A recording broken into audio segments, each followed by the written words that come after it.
Эстонии есть места, которые, на мой взгляд, незаслуженно обделены вниманием.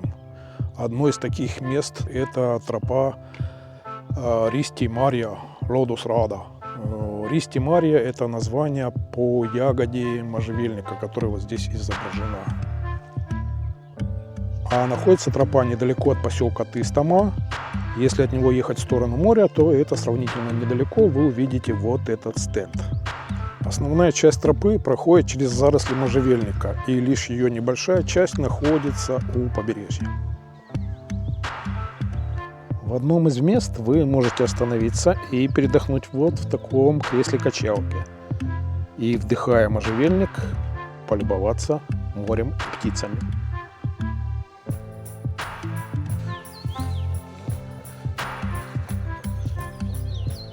Конечно же, как каждое уважающее себя место в Эстонии, оно должно иметь свой камень со своей легендой. Так и здесь. Этот камень называется Пагана Лявякиви. И у него есть своя история, легенда. Камней в Эстонии много, они порой огромные, красивые, интересные. И практически у каждого есть своя история. Здесь обилие различных красивых цветов.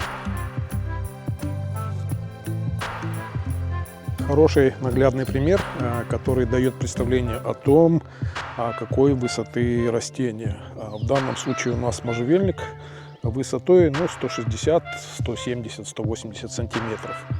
Практически мой рост.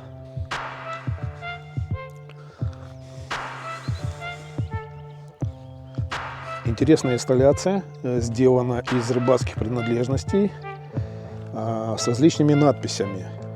Пухкаярга, Калистапут, Науди Лодус. Дай ножкам отдохнуть, обними деревца и наслаждайся природой. Замечательно.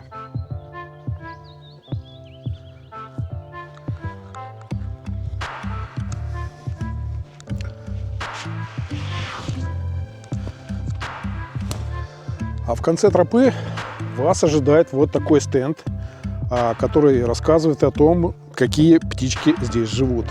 А птичек здесь, поверьте, очень-очень много, и все они разные, и красивые, и большие, и маленькие. Ну и кроме этого здесь висит вот такая морская рында. Тропа небольшая, совсем короткая.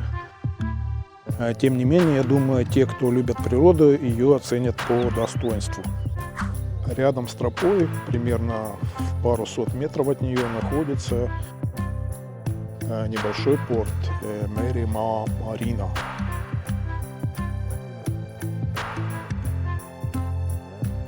Там я как раз был на тропе недалеко. Всем новых интересных открытий и позитивных, удачных путешествий!